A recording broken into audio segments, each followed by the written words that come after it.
So amazing how you came and shed your light on cloudy days, and you remain the same, and I'm glad that you came down, 'cause I'm saved. So amazing how you came and shed your light on cloudy days, and you remain the same, and I'm glad that you came down, 'cause I'm saved. Hello and welcome to another episode of Our Journey Alive. It is your host, Miss Sophia, and I am joined by Miss Carolyn and Miss LaDonna, all the way from Dallas and Waco, and I am in Austin. So you getting some good, all the way to I-35 North Central Texas representation here, and we're going to be talking about 101 ways to make love on tonight. The reason that we chose this topic, wanted to really deal with the difference between making love and intimacy.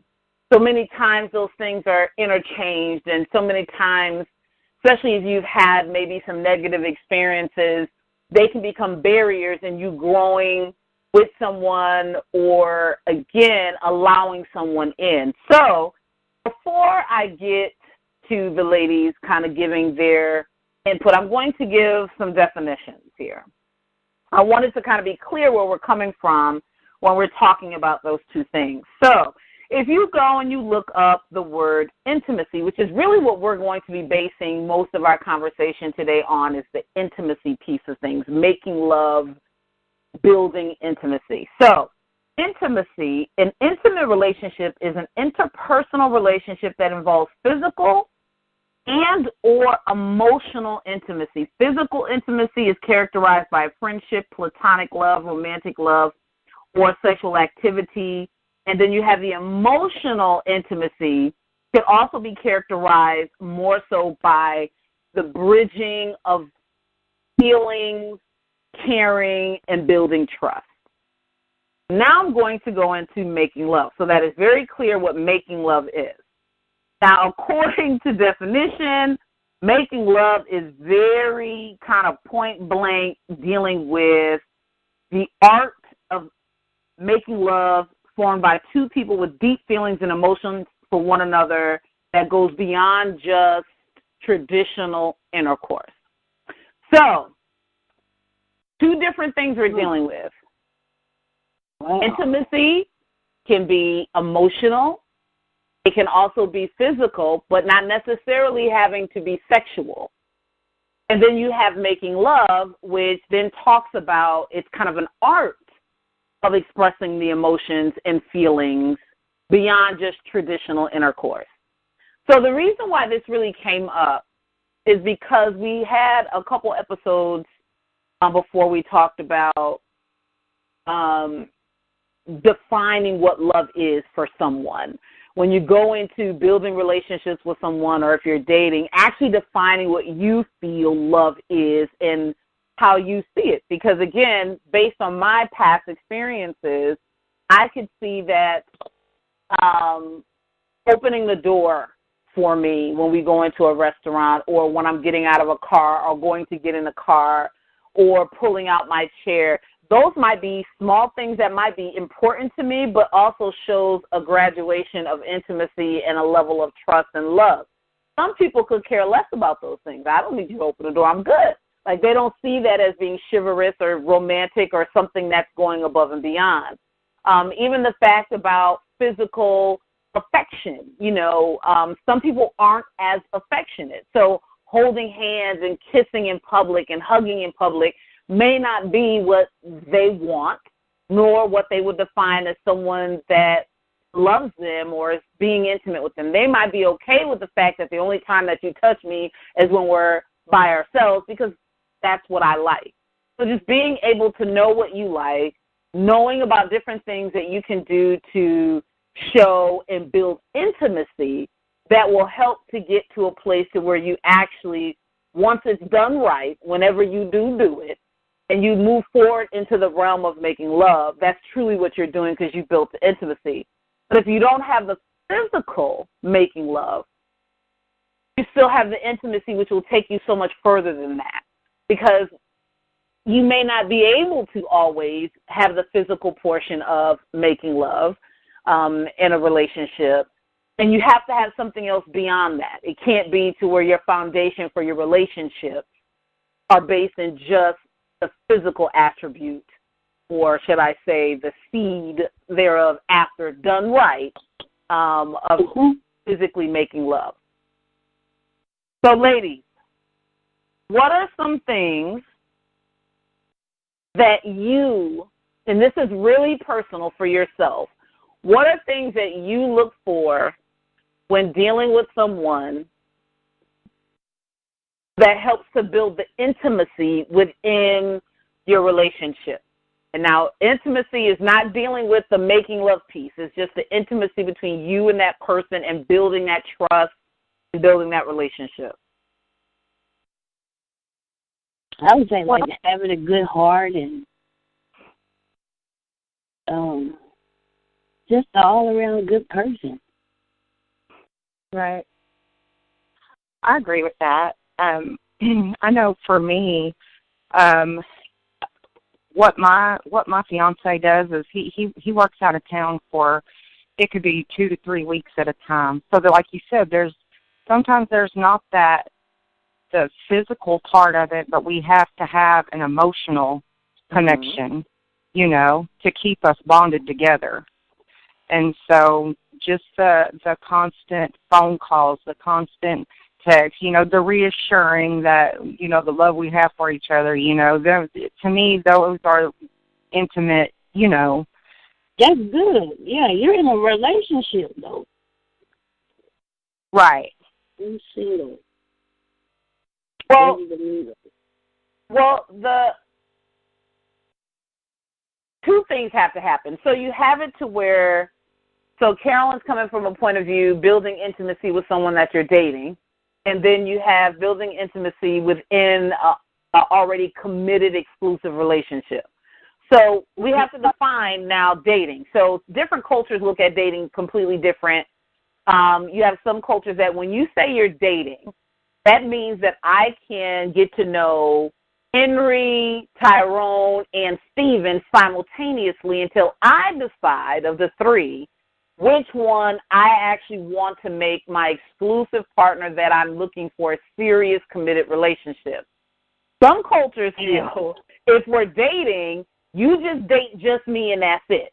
So that's also something that has to be very clear. Well, that's what I thought dating was. Well, again, everybody's perception and the way they were brought up is differently. Because if you're single, you're single. If you're in a committed relationship, or you have verbalized that, okay, I'm just exclusively going to date you to see if this is something I want to go further with, then you can do that. But it needs to be clear, because everybody doesn't have that same perception of dating.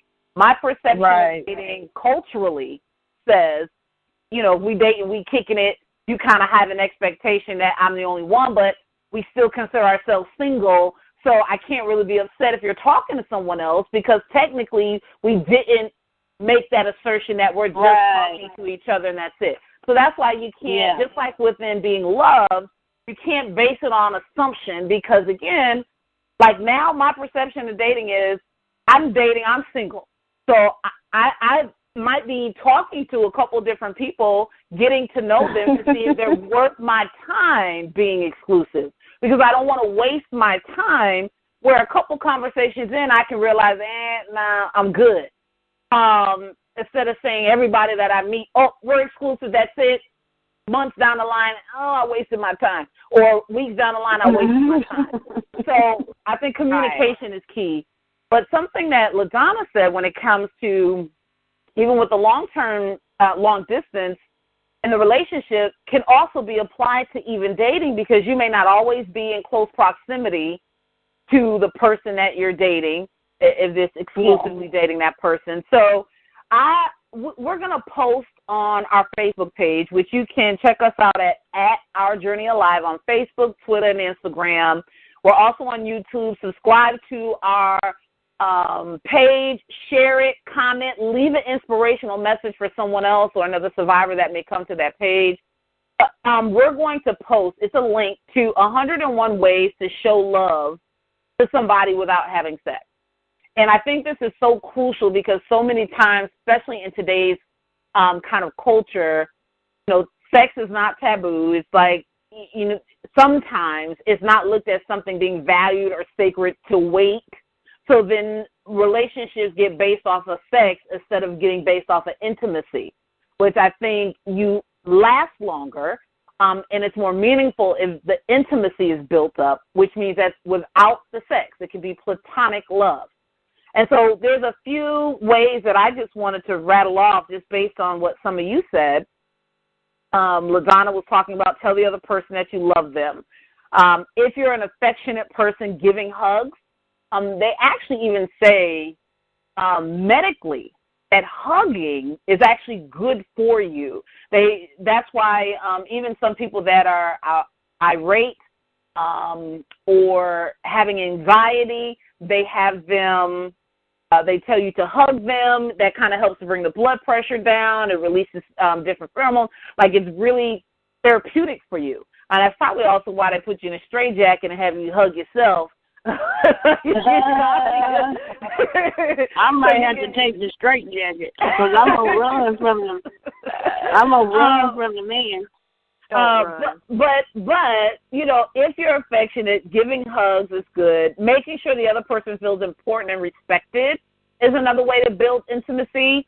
Primarily being able to, even if you agree to disagree, like saying that is one thing, but really doing that. Like, I don't have to agree with everything that you say, and that's okay. And I still respect you, and your point is still valid to where I'll listen to it. It may not sway me in how I feel, but I'm showing you the respect to actually take the time to listen and be okay with it and not have to argue you down because you don't believe what I believe or, we have a difference of opinion. So that's another way to build intimacy. One of them on here is to kiss when people are looking and kiss when people aren't looking. Those are two different ones. And what do you think about that? Kiss when people are looking. How do you think that that's a way to build intimacy? Yeah. And show somebody you love them. Let them know you're a freak on the cool. What do you think that means? Lord, let's go back to the question. Hold on. The question is, how do you think that kissing when people are looking tells the person that you're kissing that you love them, or how does that build intimacy, you think? I think it would build intimacy by if you're showing them that you're not scared to show affection in public and to kiss you in front of people, then that just shows that you care for them, that you're not. And see, I'm uncomfortable. Like, we in Terrence, we didn't do that. Well, and that's okay because you would have expressed that. So these are literally different things you can do. And so obviously if that person knows you, because you would tell them that you're not comfortable with public signs of affection, or you would tell them that you're not an affectionate person. But for people that, like myself, again, in my first book, Sophia, I'm Back, I added a chapter called Reality Check, and it talked about me being that backdoor chick, where I was good enough to go in his back door, but I wasn't good enough to come out his front. And that means and says a whole lot when someone, because I am affectionate. Yeah. So when someone can show me affection in front of other people, whether it's holding my hand, whether it's grabbing onto my shoulder, whether it's giving me a hug, whether it's giving me, even if it's a peck on the forehead or the cheek or whatever, that would have went, oh my gosh, that would have meant a long way. So much about me being valued and not being some shameful secret, or that for whatever reason I'm not good enough or I'm less than. To where, again, that was my meaning. Yeah. Yeah, that goes a long way. So another one they had was give a special present, which I think this one can go if you know that my favorite candy is M&M's. And I don't need to ask you, but you just pop up and you grab the M&M's because you know I like M&M's, or you leave a little special something just because out the blue there's no special occasion. I can see how that kind of builds affection and trust. I really do, because that's really sweet. Yes. I know that now Chad likes to go on Wish, and it's like Christmas at my house. I don't know, when I pull up and check the mail, I'll have something in there that he's ordered off a Wish and don't tell me about, you know? Mm-hmm. So it's little things like that, like you said, you know, it could be a candy bar or something that he's ordered I didn't even know anything about. And, you know, it could be something small, but just, you know, just the fact that he thought about it and did it, right, you know? Right. And like you said, small things. Take a walk together. Sit together in the park. Snuggle up together. Share dreams with each other. Talk about your feelings. Walk arm in arm to a park. Go to see a movie together. Be there when they just need a friend, where it's not about the two of you in a relationship, but it's you just being that friend, a sounding board about work, or if they're in college, or you know, about the family, just kind of being a listening ear, giving compliments just because. Oh, baby, you smell good. Ooh, you looking good. I see you.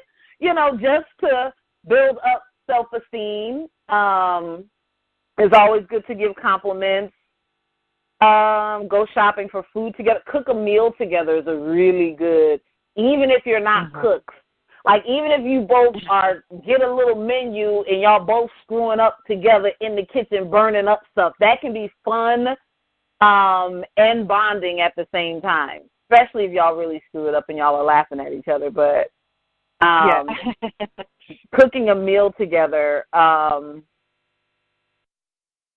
exercising together, which I think is good, especially if you have especially if one person, you tend to hear them complaining or bring up their weight or ask you questions. One way to talk about that is, hey, babe, I'll go with you. You want to go work out or you want to go walk? Whatever, let's do it together. So we're accountability partners in this together. So that's another way that you can build intimacy, because now that's something else that you two now are bonding together with. Do you all have any other that you want to add? No. I don't even give him time to even get the hug. No. We're going to have to work on you, Carolyn. I need you to hug somebody. Yeah. How did the self-defense class, since we're talking about that, which that's a bonding experience, that would be actually, and I didn't think about this, but maybe we should do a co-ed self-defense class. That'd be fun. That would be good. Yeah, Carolyn. That way you can go ahead and beat him up like ahead the of wolf time. and all the sheep. Yeah, you can beat him up ahead of time and get that all out of your system. Then after you beat him up, what was his name? And this guy I went to see in Nashville, he called Madonna. What was the instructor's son's name? Because he just went through Zach. Yeah, he really posed that. Or Zach. So what the ladies are talking about, the ladies went to a self-defense class this past Saturday. Jenny Holly, Dance Studios in Woodway, Texas, which is a fantabulous establishment. And they actually put on the self-defense classes that you could come to and learn just some basic hand-to-hand release maneuvers and some basic maneuvers to protect yourself if you ever found yourself in a predicament. And so the ladies attended. I was not able to attend, but they attended and held the fort down. And I could have went all day. Like, I loved it. Yeah, and it was just like one little thing I couldn't get down, which is like the kick that you do. It's kind of like what was that movie with the kid? And he Karate Kid. Yeah, it's kind of like that. And I just could not get that down for nothing. I'm just like, oh, my God. But I did see that. Yeah, you did wonderful on that. Yeah, she had that down pat. You did good. Girl, I don't know. Being an intimate thing, I think that's a good idea to do a co-ed. I really do. Yeah, because, I think we need to do that. I came home and, you know, it was something that I could connect with him for. I got to show him some of the moves. And for real? Which, by the way, worked, because I thought, I don't know if this would really work. And it really did work.